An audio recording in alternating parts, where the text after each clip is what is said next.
Here's a super quick Excel tutorial showing you how to label columns with numbers instead of letters. That way of doing things is called R1C1, where the R stands for rows and C stands for columns. Don't worry, I'll show you how to switch it back to the A1 format again, which is where you have letters for the column labels.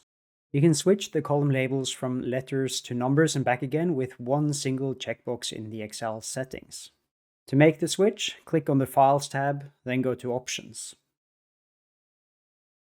In the Options window, click on Formula, and right here you'll see a checkbox to use the R1C1 format.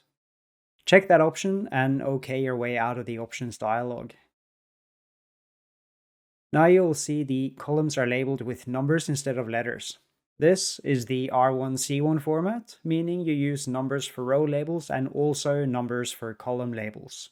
To switch back to using letters for your column labels, which is known as the A1 format, just rinse and repeat. So you go to Files, Options, Formula, and uncheck the R1C1 box.